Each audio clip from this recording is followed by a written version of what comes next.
نحمده ونصلي وسلم على رسوله الكريم أما بعد فأعوذ بالله من الشيطان الرجيم بسم الله الرحمن الرحيم رضي الله عنهم ورضوا عنه صدق الله العظيم۔ کوئی کہانی نہ افسانہ اچھا لگتا ہے، کوئی کہانی نہ افسانہ اچھا لگتا ہے، ہمیں تو صحابہ کا ترانہ اچھا لگتا ہے۔ تم ساحل پہ بیٹھ کر سوچتے رہو، تم ساحل پہ بیٹھ کر سوچتے رہو، ہمیں تو دشمن صحابہ سے ٹکرانا اچھا لگتا ہے۔ سامعین محترم، جب سے اس دنیا کو وجود ملا، اس وقت سے لے کر آج تک جتنے بھی انسان اس دنیا میں تشریف فرما ہوئے،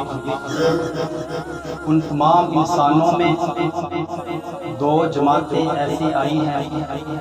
کہ جن کا انتخاب خود رب کائنات نے کیا۔ ان دو جماعتوں میں سے پہلی جماعت حضرات انبیاء علیہ السلام کی جماعت ہے کہ جس کا انتخاب اللہ رب العزت نے اپنے پیغامات دنیا والوں تک پہنچانے کے لیے انتخاب کیا۔ اسی وجہ سے کوئی بھی آدمی اپنی مرضی سے نبی نہیں بن سکتا،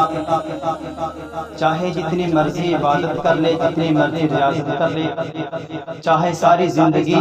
مشقت میں گزار دے، تب بھی کوئی بھی آدمی اپنی مرضی سے نبی نہیں بنتا،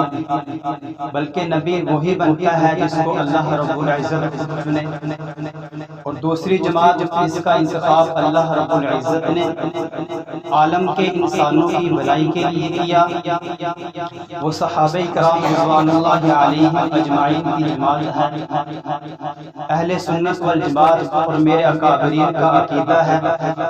کہ جس طرح انبیاء علیہ السلام کو اللہ رب العزت چنتے ہیں، اسی طرح کوئی بھی آدمی اپنی مرضی سے، اپنی عبادت کی وجہ سے صحابی نہیں بنتا، بلکہ صحابی وہی بنتا ہے جس کو اللہ رب العزت چنے۔ دنیا کے تمام محدثین، مفسرین، ولی اکٹھے ہو جائیں، صحابی تو درکنار، وہ صحابی کی اس ایک نگاہ کا بھی مقابلہ نہیں کر سکتے کہ جس نگاہ سے اس صحابی نے نبی کریم صلی اللہ علیہ وسلم کی زیارت کی ہو۔ اسی وجہ سے کہا جاتا ہے نا کہ لے شوق سے نام صحابہ کا، کر چرچا عام صحابہ کا، گر طلب ہے تجھ کو جنت کی تو پلہ تھام صحابہ کا۔ سامعین محترم، پھر اللہ رب العزت نے اس جماعت کا انتخاب کر کے اس کو یوں نہیں چھوڑ دیا، بلکہ اس جماعت کو پیغمبر علیہ السلام کی تربیت میں دیا۔ پھر پیغمبر علیہ السلام نے انما بعثت معلمہ ہونے کی حیثیت سے اس جماعت کی ہر موقع پر، خواہ سفر کا ہو، خواہ حضر کا ہو، ہر مقام پر تربیت کی۔ مثال کے طور پر اگر نماز میں تربیت کی باری آئی تو نبی کریم صلی اللہ علیہ وسلم نے صحابہ کی ایسی تربیت کی کہ اگر نماز کا وقت آتا ہے تو تمام صحابہ کرام کاروبار کو چھوڑ کر نماز میں تشریف فرما ہوتے ہیں۔ اگر نماز میں خشوع و خضوع کی تربیت کی باری آئی تو پیغمبر علیہ السلام نے صحابہ کی ایسی تربیت کی کہ وہ صحابی جس کے پاؤں میں تیر لگ جاتا ہے، اگر تیر کو پاؤں سے نکالتے ہیں تکلیف برداشت نہیں ہوتی، لیکن نماز میں خشوع و خضوع کی تربیت کا یہ عالم ہے کہ وہ صحابی نماز شروع کرتا ہے، دوسرا صحابی اس کے پاؤں سے تیر نکالتا ہے، اس کو تکلیف کا پتہ بھی نہیں چلتا۔ اگر آپس میں بھائی چارے کی تربیت کی باری آئی تو نبی کریم صلی اللہ علیہ وسلم نے صحابہ کی ایسی تربیت کی کہ حضرت ابوبکر صدیق رضی اللہ تعالی عنہ اپنی مغرب کی نماز کے بعد اپنی نفلی نماز کو چھوڑ کر یتیم بچوں کی بکریوں کا دودھ نکالتے ہوئے نظر آتے ہیں۔ اور حضرت امیر معاویہ رضی اللہ تعالی عنہ کو جب روم کے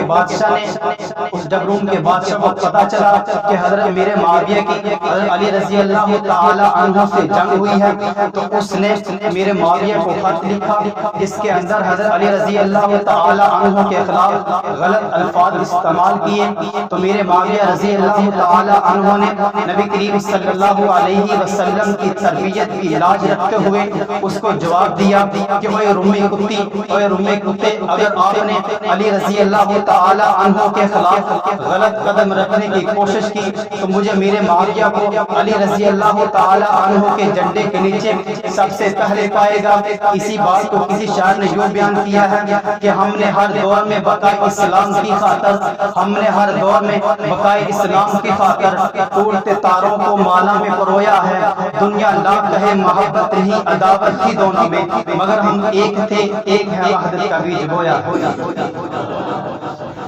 سامعین محترم، علامہ اقبال